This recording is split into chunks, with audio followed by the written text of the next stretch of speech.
Hey everybody, thanks a lot. I'm Roberto Varese at the GFCC. I'm here for another conversation on infrastructure competitiveness in the preparation of the GFCC annual meeting. And I have here today with me Bill Bohnett. Bill Bohnett is an investor.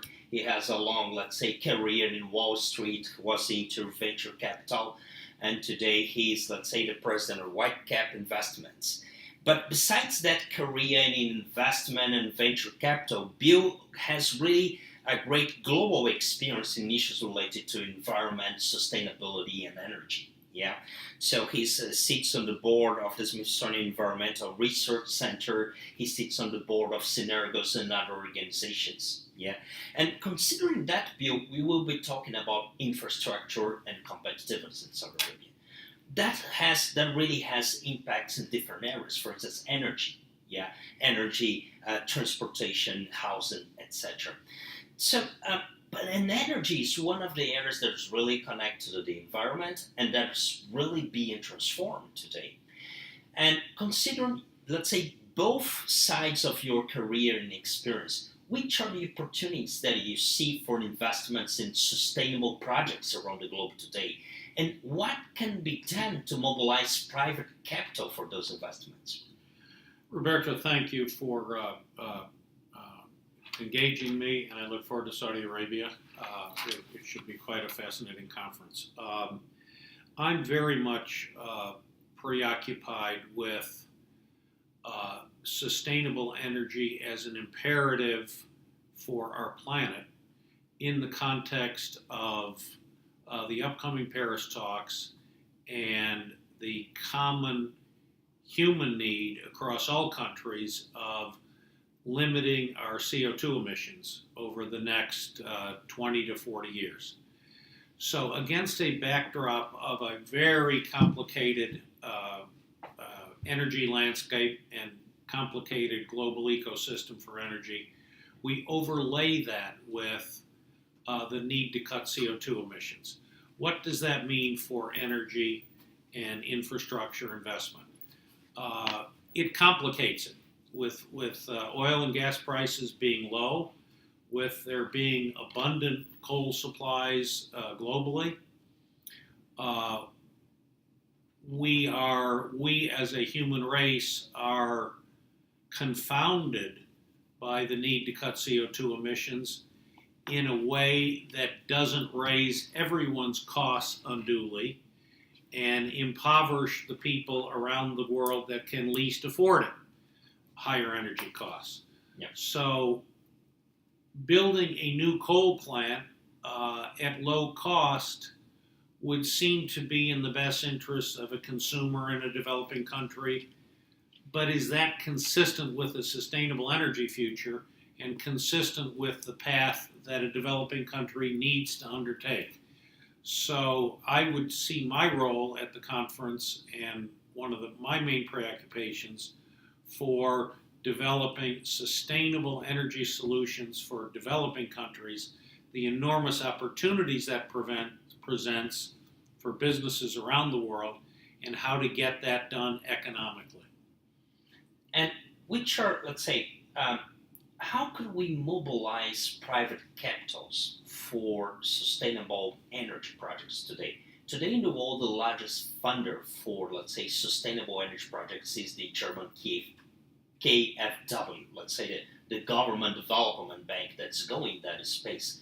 Which are the opportunities, because that's really needed, which are the opportunities for funding vehicles to mobilize private capital for sustainable energy projects in the globe today? I would not purport to be an expert in all facets of the answer I'm going to give you, but I would say that here in the States, we have a solar energy revolution that is slowly unfolding. And even in the face of very low oil and gas prices, we are seeing an explosion in the use of solar energy. And we are in fact seeing investors who are very much finding it economical and profitable to start building grid level solar, to use what we call community solar, and to continue to find opportunities for residential and commercial solar. So I would answer your question by saying if there are those opportunities in the States, multiply that by 50 or 100 in Africa and India and China and places that have in part abundant sunshine and very low existing solar utilization.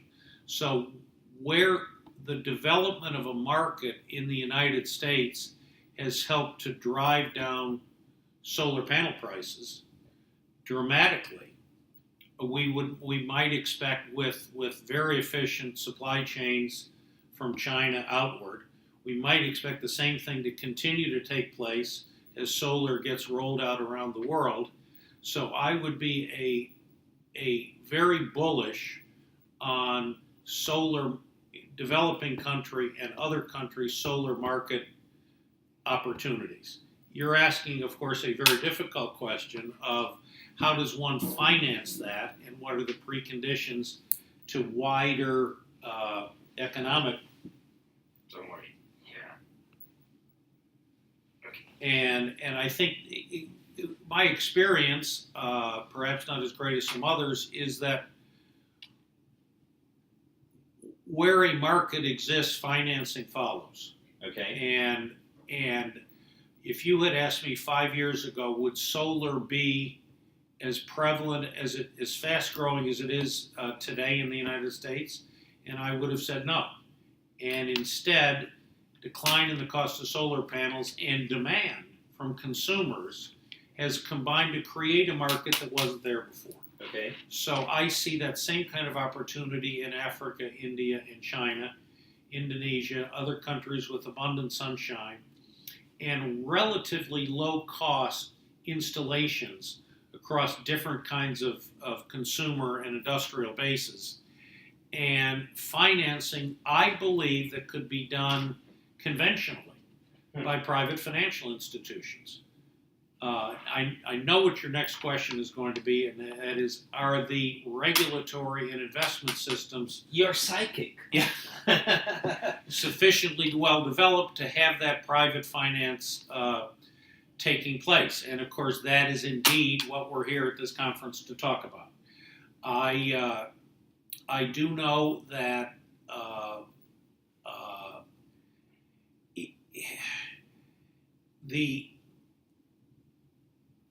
any investor in any market enterprise requires a playing field that will offer that investor a fair opportunity for a profit and an exit of his capital, ability to sell that investment at some point. I think it from my standpoint, an investment landscape in a developing country needs above all two things: a sense that their opportunity is going to perhaps be no greater, but certainly no lesser than another favored player would be. Yep. And number two, that they have an opportunity to exit that investment under reasonable conditions and a time frame to another buyer. So I realize that's an awfully broad answer, but it's an answer that I would say if countries say to solar power suppliers, what do you actually need to provide the confidence to come into our country and begin solar power installations on a massive scale? I think that person would say a level fair playing field for the money that I'm going to bring to the country, and an ability to exit that investment under a set of conditions which is satisfactory to all. Have you seen that happening around the globe, though? Or maybe if I could rephrase that, which are, let's say, the transformations that you've seen around the globe that are creating those opportunities today, and where are they? Where have you seen those things happening? Across the energy landscape, I would say we are, to take another example, I would say we are on the cusp of enormous transformative impact of electric vehicles Okay. in China. That is very much a priority of that country. You are beginning to see a ramp up of electric vehicles in the States. I would not say you've seen that corresponding kind of transformation globally, Okay. but you have a lot of growing automotive markets. So again, I would answer you by saying that transformation hasn't yet taken place, but the conditions for that, if you think about it, the automotive markets in a lot of countries are growing rapidly under conventional gasoline power. The infrastructure, if you will, for auto sales and usage and the economic proposition of having an automobile is getting well established. The substitution of electricity for gas, I would say, from my standpoint, would be probably easier than people think it is if an economical electric vehicle can be produced. So I would say not yet, but within 3 to 5 years you could begin to see that kind of transformation in electric vehicles, as I think you might see in solar power. Okay. Any other technologies in the energy space that I think will be really coming to the market pretty soon? And I don't know what pretty soon means. I do think and I'm not personally familiar, but I think Japan is ahead of the world on hydrogen fuel cell technology, and 5 to 10 years might be a reasonable time frame to ramp up hydrogen fuel cells that could leapfrog even electrics as an economical fuel source for vehicles and transportation. I would say a pressing need for the globe is on carbon capture and storage. Okay. For coal plants. And I would view the part of what I would like to help develop at this conference would be a group of interested global participants who see the need and who see the investment opportunity for CCS, so-called CCS technology breakthroughs to dramatically lessen the CO2 impact of their existing coal plants. So while that is still 5 to 10 years in the future, countries must get on that path towards what I would term clean coal. And I would say that is an emerging opportunity. Okay, so you were basically talking about two different things that are connected.